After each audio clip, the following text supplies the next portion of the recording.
Okay? Isang maganda at maulang gabi po sa ating lahat. At tayo po ay naniniwala at nawa ang bawat isa sa atin ay ligtas at malayo sa pagkahawa sa virus na ito. At patuloy po nating ipanalangin ng isa't isa na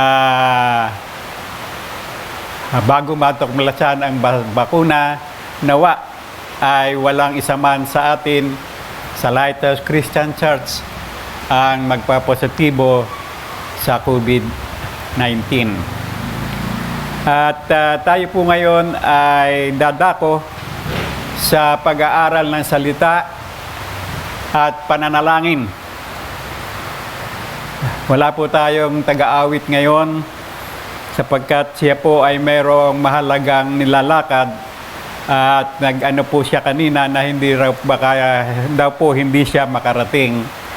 Kaya hindi na po tayo nakakuha ng kapalit na aawit sa atin ngayon. Kung ako naman ang aawit, ay baka ilipat nyo ang channel. Diba? So, patuloy na lang tayo sa pananalangin at pag-aaral ng salita ng Diyos.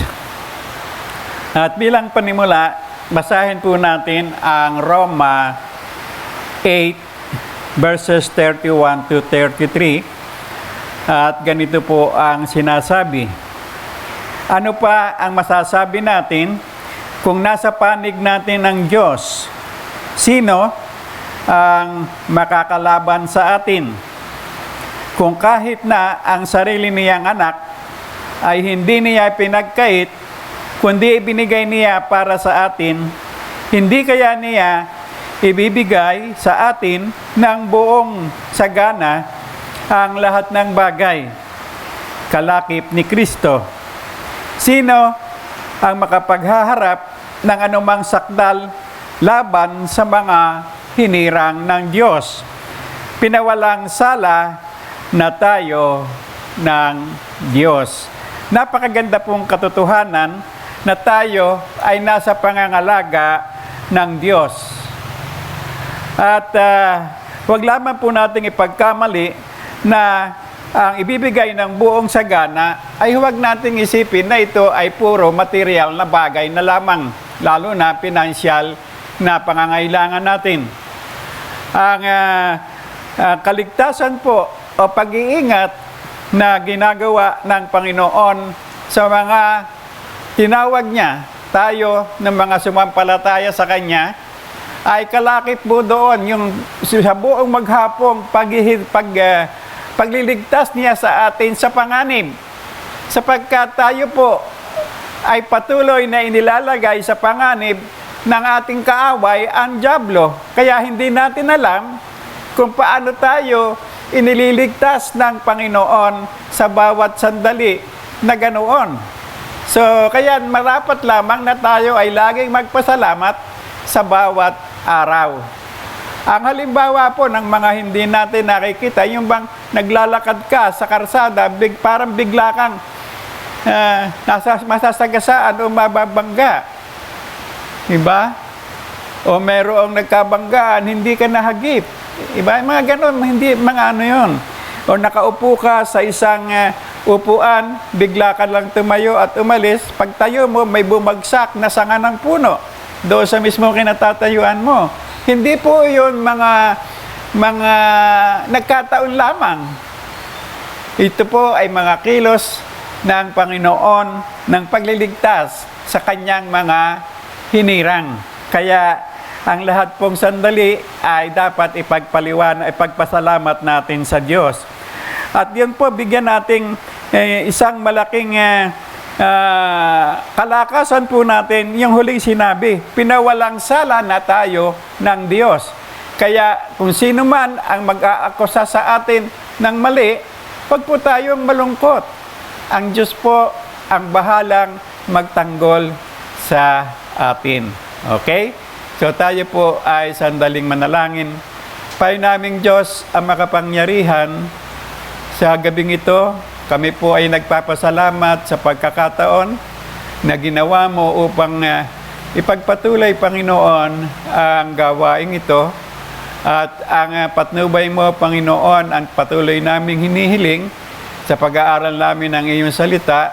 At alam namin na ang bawat dalangin namin ay ikaw ay nakikinig, Panginoon, at handang tumugon. Kaya maraming salamat po sa iyong presensya at nawa, Panginoon, ikaw ang patuloy na naluluwalhati sa gawaing ito.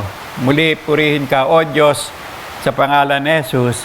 Amen and amen. So, magpatuloy na po tayo sa pag-aaral natin sa aklat ng Isaiah, na ito po ang ikalawang bahagi ng mensaheng nagdurusang lingkod bilang manunubos. At ang tinutukoy po dito ay yung the suffering and death of our Redeemer, Jesus Christ. At nakapaloob po dito ang talata po, ang kabanata po, chapter 49 hanggang 57. At ang unang bahagi po ay tinalakay natin ay ang chapter 49 to 52. Yun po yung unang bahagi, at tinalakay po sa chapter 49 ang pagpapalaya ng ating Panginoong Jesucristo sa pagkabihag ng mga Israelita sa banyagang bansa, at kasabay na rin po ang pagpapalaya sa atin sa pagkaalipin sa kasalanan. At kasabay po noon ang kaluwalhatiang naghihintay sa mga iniligtas o pinalaya ni Kristo. Sa chapter 50 po ay tinukoy doon ang yung katangian ng lingkod na tutubos sa atin. Hindi siya uurong, hindi siya aatras. Anuman ang balakid na dumating sa ating harapan hanggang sa mailagay ng ating Panginoong Jesucristo ang lahat ng kaaway niya sa kanyang paanan. At tinalakay din po doon ang dalawang mukha ng hangganan ng tao. Kung ikaw ay mananampalataya sa Diyos, magpapasakop sa Kanya, ay matatanggap natin ang kapayapaan ng Diyos, kagalakan at kaluwalhatian sa piling niya. Ngunit ang patuloy na susuway at magmamatigas ng loob ay tunay na kapahamakan po ang kanilang pupuntahan. At sa chapter 51 ay inutusan tayo na maghanda na para sa pagliligtas ng Panginoon. At pinakita sa atin na ang mga iniligtas lamang ng Diyos ang titira sa kanyang bagong lungsod, ang bagong Jerusalem, sapagkat mawawala na ang langit at ang lupa at darating ang bagong lupa at bagong langit. Kasama rin ang pagbaba ng bagong Jerusalem kung saan ay doon titira tayong mga iniligtas ng Diyos. At sa chapter 50 po ay tinalakay doon ang paghahari ng Panginoon at ang ibinigay sa ating tungkulin na pagpapahayag at pagpabalita ng kanyang paghahari. At napaganda po ng pangakong ibinigay ng chapter 52, chapter verse 7, na ang gandang pagmasdan ng mga sugong nagdaraan sa mga kabundukan upang ipahayag ang magandang balita. Gayon din po ang sinabi ng Roma 10:15, kay gandang pagmasdan ng paa ng mga humahayo para sa magandang balita. At sa Efeso 6:15 ay pinapapaganda tayo sa patusan ninyo ang inyong mga paa, na ang ibig sabihin, huwag tayong manatili dito lamang sa loob ng ating iglesia, kundi patuloy tayong humayo. At ngayon po ay magpapatuloy tayo sa huling bahagi ng chapter 52, umpisa sa verse 13 at hanggang sa chapter 57. Maikli lamang po ito. At ang mga talata pong ating pagbabasihan ay babasahin ko na lang po na ko habang tumatakbo po ang ating mensahe. So, ang una po, yung chapter 52, verse 13, hanggang sa 53, verse 12. Ito po ay tumatukoy sa suffering and death for the sins of Israel and all humanity. Yun po tumutukoy ang paghihirap at kamatayan ng ating Panginoong Jesucristo ay para sa kasalanan ng mga Israelita at sa sangkatauhan.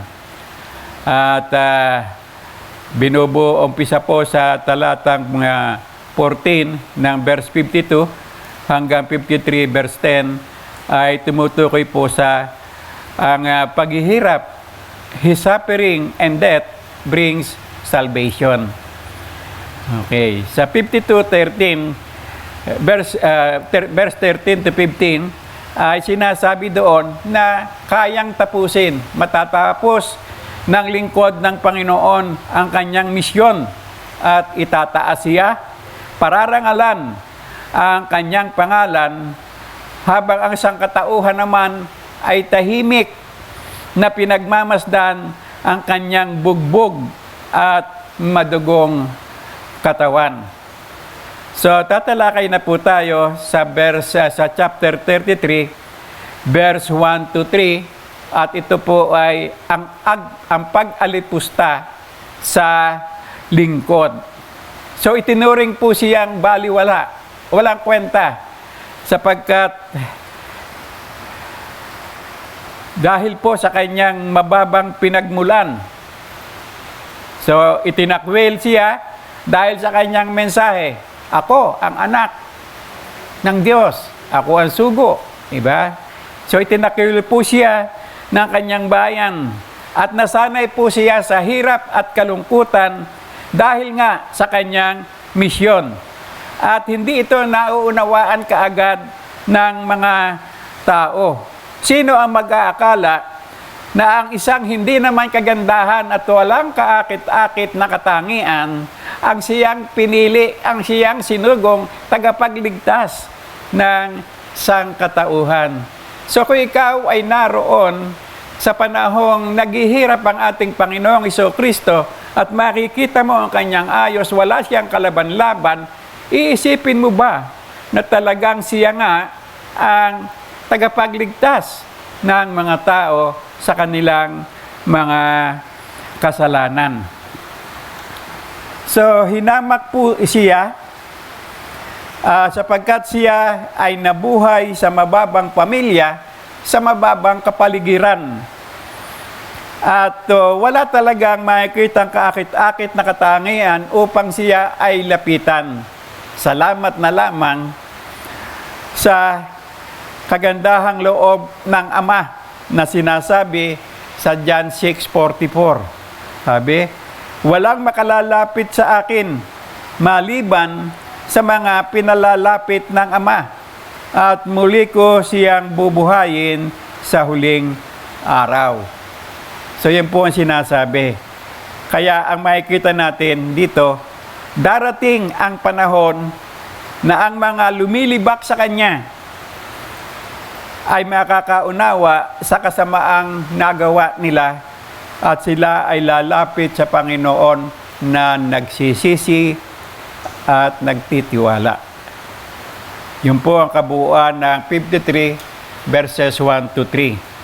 At sa susunod pong mga talata, ang verses 4 to 6 ay nakapaloob doon naman ang pagpapahirap sa lingkod.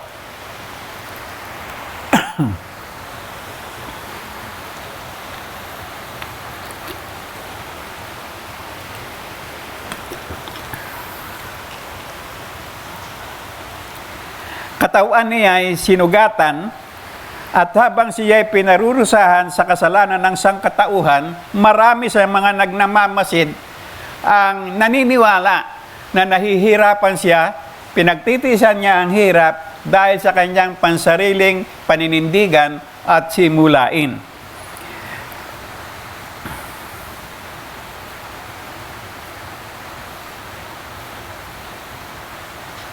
At ang sabi naman ng kanyang mga kababayan, makatuwiran lang na siya'y nahihirapan dahil sa kanyang ginawang pagsalangsang o yung tinatawag nating blasphemy, kawalang galang, dahil patuloy niyang sinasabi sa mga pananalita niya ay inaangkin niya na siya ay anak ng Diyos, kung gayon siya ay Diyos din. Kaya tinuturing ng kanya mga kababayan na ito isang malaking kawalang pagpitagan sa kabanalan ng Diyos. At ang isang maano rito, sa kanyang pagmiministeryo dito sa lupa, marami siyang pinagaling na mga sakit sa katawan.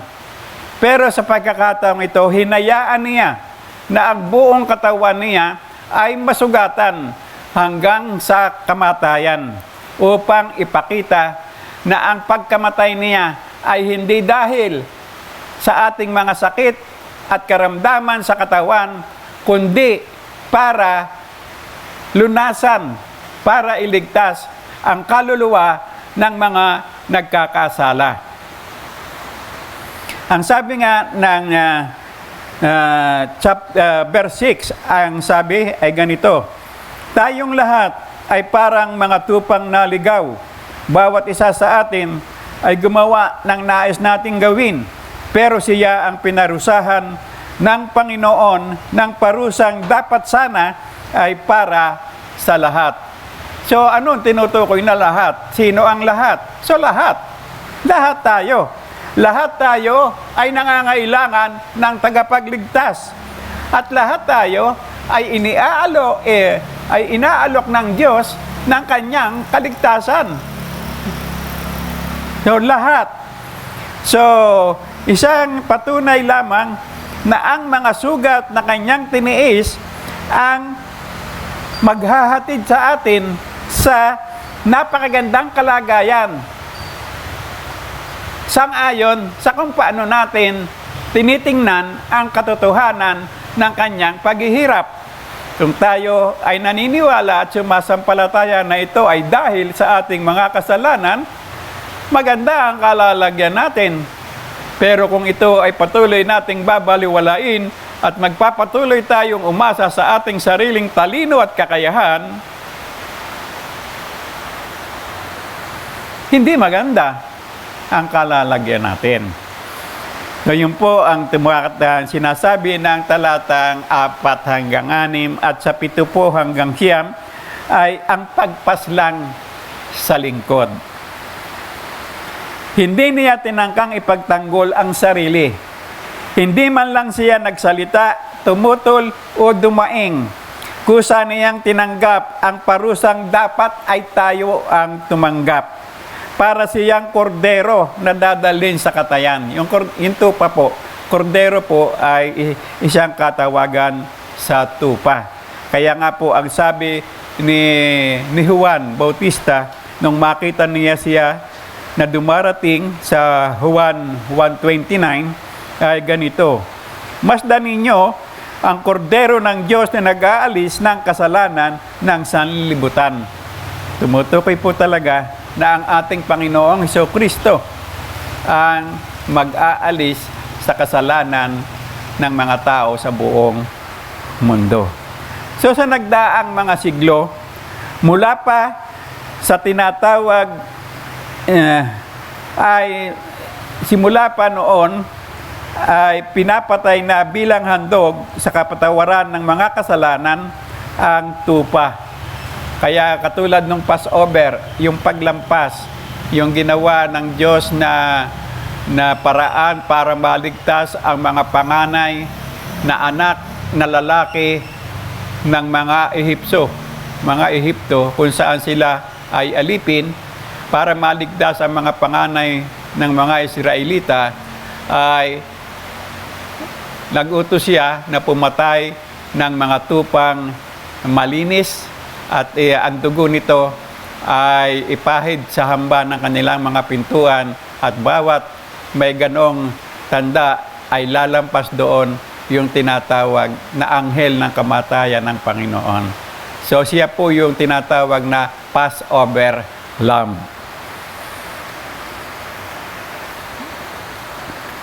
So tumutukoy lamang po yung pangyayari ngayon na may darating na isa na maghahain ng sariling buhay, ng sarili niyang dugo, hindi na dugo ng tupa, kundi dugo niya ang pangwalang hanggang lunas sa ikapapatawad ng kasalanan at hindi na kailangang inuulit-ulit pa. Minsanan ang gagawing pagsakripisyo ng darating na tagapagligtas. Ito ay yung ng panahon na yon ni Moises. Pero ngayon, kapanahon na natin, nangyari na ito at alam na natin ang buong kwento na nakahayag naman sa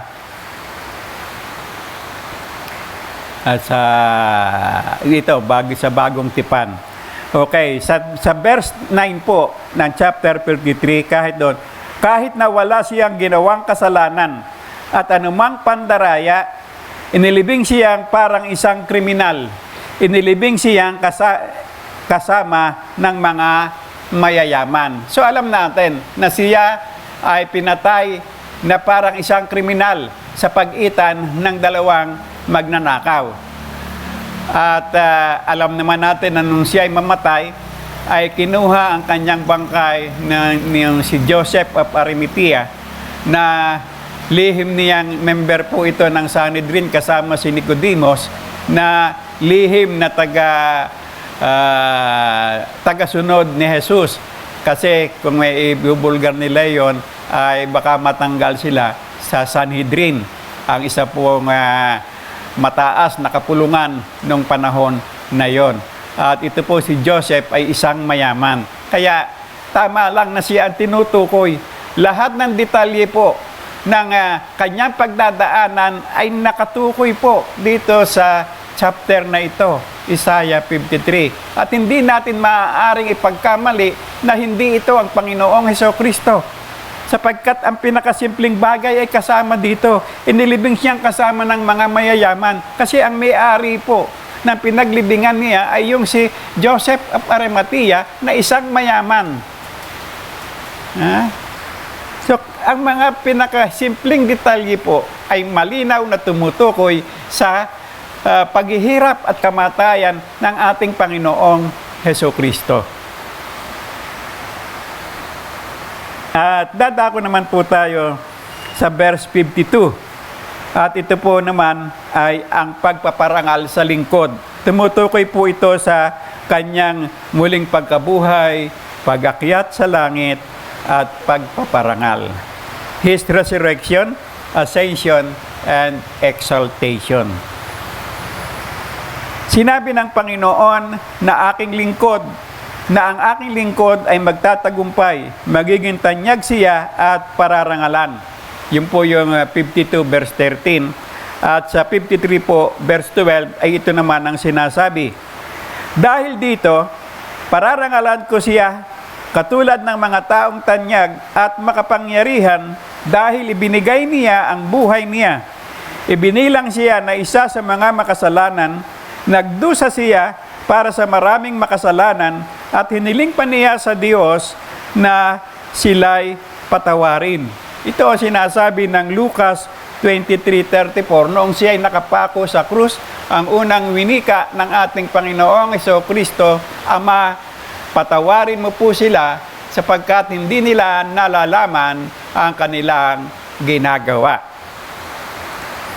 Sa pinahintulutan ng Diyos, ang wari bang hindi makatarung ang pagdurusa ng kanyang lingkod dahil alam niyang siya lang ang karapat-dapat at ganap na handog para sa kasalanan ng lahat. Ang buhay niya ang katumbas ng kasalanan ng sanlibutan. Kaya walang ibang buhay na dapat isakripisyo para sa kasalanan, kundi ang buhay ng ating Mesiyas, ng ating Emmanuel, ang ating Panginoong Hesukristo. Yamang pinahintulot ng Diyos na mamatay ang kanyang lingkod, anong nangyari? Binuhay siyang muli upang makita niya ang bunga ng kanyang paghihirap. At ito po ay ipinakita sa Filipos 2, verse 5 to 11. Di ba? Nag-umpisa po yung ang pag-iisip ninyo ay maging katulad ng pag-iisip ni Kristo, na kahit siya ay kapantay ng Diyos, hindi niya itinuring ito, binaliwala niya ito, sa halip ay nagkatawang tao siya, ibinaba pa niya ang kanyang sarili. Dumating siya hindi lamang bilang ordinaryong tao, kundi nagpaalipin pa siya. Dumating siya bilang alipin at naging masunurin sa Diyos hanggang kamatayan sa krus. Bakit kailangan pa hanggang kamatayan sa krus? Bakit lagi pang banggitin yung krus? Kasi yun po yung simbolo ng kanyang paghihirap para sa kasalanan ng tao. So ito po ang isang magandang katotohanan.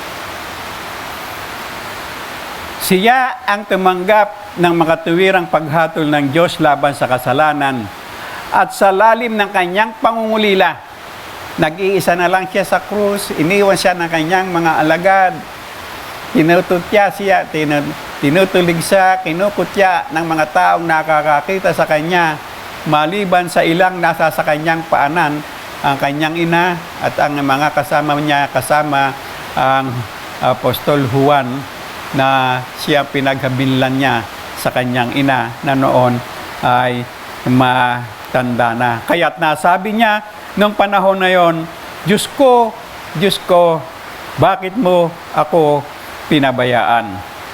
So ang tingin ng tao ay isang trahedya, ang pagkamatay ng lingkod, nagdusa at pinahirapan para sa sariling paninindigan at simulain. Tunay na ang pagpapahirap sa kanya ay isang trahedya. Pero kaya ito naging trahedya ay hindi para sa kanyang sarili. Pinagtiisan niya ang lahat ng hirap at pagdurusa hindi para sa sariling simulain. Nagdusa siya sa kamay ng mga makasalanan upang iligtas ang mga makasalanan, ang mga nagkakasala. So talagang isang trahedya. Ngunit hindi katulad ng ibang trahedya, ang trahedyang ito ay hindi nagwakas sa kalungkutan at pagluha. Ang trahedyang ito ay nagwakas sa kagalakan, sa sigaw ng tagumpay. Nasaan na kamatayan ang iyong tagumpay? So ano ang itinuturo sa atin ng katotohanan ito ay nasa Hebrew 12:2. Ano ang dapat nating gawin ngayong nagawa na ng ating Panginoong Hesus ang lahat ng kailangan para sa ating kaligtasan? Ang sabi nga ng Hebrew 12:2, kay Hesus tayo laging tumingin. Siya ang nagpasimula ng ating pananampalataya at siya rin ang lulubos nito. Dahil sa kaligayahang naghihintay sa Kanya, tiniis niya ang krus at hindi pinansin ang kahihiyan noon, at pagkatapos ay naupo siya sa kanan ng trono ng Diyos. Nandun pa siya hanggang ngayon at patuloy na namamagitan para sa atin. Kaya nga sabi, sino ang magsasakdal laban sa atin? At sa chapter 54 po, verse 1 to 7, ay yung sinabi niya nung doon pa rin sa krus, bago siya namatay, naganap na, natapos na. Ang tinutukoy niya, naganap ko na ang tungkuling ipinaggagawa mo sa akin, Ama, kaya inihahabilin ko na sa iyo ang aking espiritu. So natapos na ng lingkod ang kanyang misyon, at ang bunga nito ay kapayapaan at kasaganaan. Sapat na ang parusang kanyang tiniis. Katumbas ng buhay niya ang lahat ng kasalanan at kasamaang umiiral dito sa mundo ay kayang linisin ng kanyang dugo. At ang sinumang lalapit sa kanya na nagsisisi at sumasampalataya ay kagyat na malilinis ng dugo ng ating tagapagligtas. At ang sabi ng verse 8 ng chapter 54,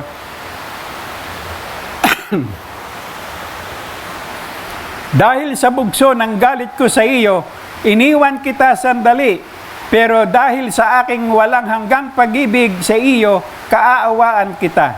Ako, ang Panginoon ninyong tagapagligtas, ang nagsasabi nito. Ito po, ang tinutukoy po niya dito ay ang kanyang bansang Israel na nagtakwil sa kanya at sumamba sa Diyos-Diyosan ng mga dayuhang sumakop sa kanila. Kaya nga po sila pinarusahan ng Panginoon.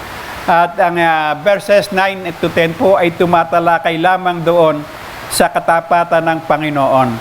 Katulad ng kasunduan kay Noah na hindi na muling gugunawin ng mundo, igagalang din ng Diyos ang kasunduan ng pagpapala sa Israel, ang binhi ni Abraham na kanyang unang pinangakuan na magiging ama ng maraming lahi.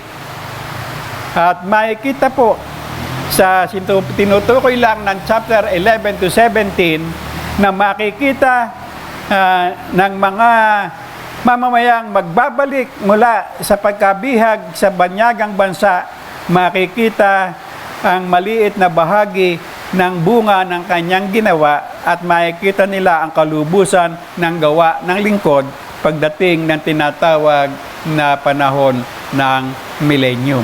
Hindi na po natin tatalakayin ng bagay na yan at susunod na po tayo sa chapter 55 verse 1 to 13 na nagsasabi, patanggapin ang kanyang pagliligtas, paanyaya sa mga nauuhaw. Verse 1, 55, verse 1, lumapit kayo, lahat kayong nauuhaw, narito ang tubig, kahit na wala kayong pera, bumili kayo at kumain. Hali kayo, bumili ng alak at gatas na walang bayad.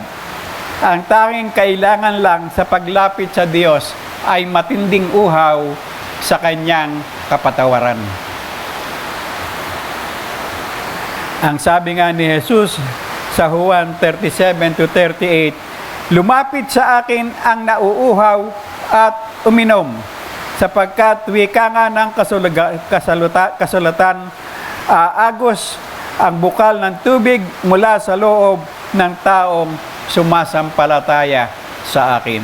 Kapayapaan, kapanatagan, kasaganaan ang naghihintay po sa mga taong sumampalataya kay Jesus. Hindi po ito kasaganaan ng prosperity, kasaganaan ng buhay dahil lamang sa kayamanan. Hindi po ganoon ang ibig sabihin. Marami pong sakop ang kasaganaan, hindi lamang po material na prosperity, kundi spiritual prosperity, emotional prosperity, physical prosperity.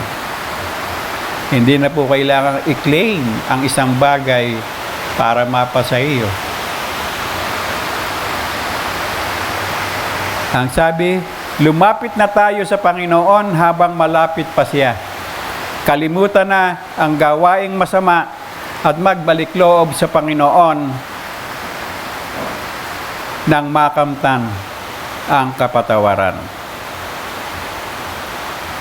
56, chapter 56 po, verse 1, pairalin ninyo ang katarungan at katuwiran dahil malapit ko na kayong iligtas.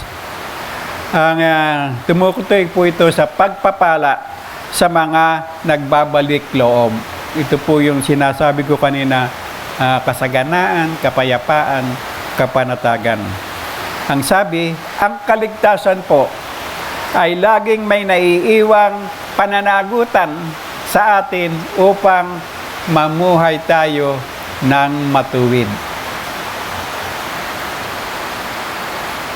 Ito ang panuntunan at katibayan ng pagtitiwala sa Diyos at pagsunod sa Kanya. Ang tunay na pagsamba ay nagmumula sa pusong kumikilala sa Diyos at nagpapasakop sa Kanyang kalooban. At magtatapos po tayo sa chapter 57, verses 1 and 2. Ang sabi, kapag namatay ang isang taong matuwid, walang gaano nagtatanong kung bakit. Walang nakakaalam na ang mga taong matuwid ay kinukuha ng Diyos para ilayo sa masama. Sapagkat kapag namatay ang taong matuwid, magkakaroon na siya ng kapayapaan at kapahingahan. Tumutukoy lamang po ito sa buhay na walang hanggan, sa piling ng Panginoon sa mga nagtitiwala kay Jesus. So ano ang pipiliin natin? Mananatili ba tayong tapat at susunod sa utos ng Panginoon o susunod sa katigasan ng ating mga ulo? Ang sabi, magkakaroon siya ng kapayapaan at kapahingahan.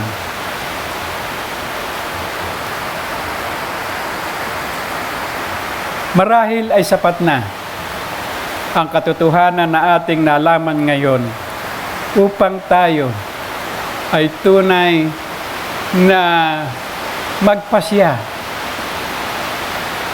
na makapamuhay ng matuwid, masunurin, at naglilingkod sa gawain ng Panginoon. At tayo po ay dadako na sa pananalangin. At alam na naman siguro ng pastoral kung ano ang dapat nating ipanalangin sa ngayon. Kaya nasa sa atin na po ang pananalangin sa bagay na yan. At tayo naman po ngayon ay sabayan na lang po ninyo ako sa pananalangin ito. So tayo po ay manalangin. Ay naming Diyos, alam namin na Ikaw ang nakakaalam at may kapamahalaan ng lahat ng bagay. At nagtitiwala kami sa iyo na Ikaw ang patuloy nakikilos para sa kaligtasan ng bawat isa sa amin sa Lighthouse Christian Church at sa mga nasa kapaligiran namin at ang lahat ng naghihirap sa mundong ito na kumikilala at nagtitiwala sa iyo. Sa panahong ito ng pandemya, Panginoon, pinagkakatiwala namin sa iyo ang aming kalusugan na sa aming paglakad, sa aming pang-araw-araw na pamumuhay, ilayo mo kami sa mga lugar kung saan ay naroon ang malakas na hawahan sa COVID-19. Gayon din po, Panginoon, patuloy mo namang pagalingin at mabilis na bigyang lunas ang mga taong nagpositibo sa bagay na ito. At patuloy kaming humihiling na ang mga balita na malapit nang matuklasan ay totoo, hindi fake news, at tunay na ito ay maging maayos ang pamimigay dito sa aming bansa, na ikaw, Panginoon, ang patuloy na kumilo sa puso ng mga namamahala sa batas at kalusugan sa aming mga bansa, na tunay na maging patas, makatuwiran, makatarungan at gumagalang sa karapatang pantao, sa karapatan ng bawat isang mamamayan ang panahon na ito. Bagamat ito po ay tunay na magiging magandang bagay na pangyayari sa pandemyang ito, ay meron din pong nakikitang mga kaguluhan sa pagbabahagi naman ito. Kaya kami ay lumalapit sa iyo, O God. Ikaw po ang nakakaalam ng kaisipan at tunay na pag-uugali ng mga Pilipino, lalong-lalo na ang namumuno sa aming bansa.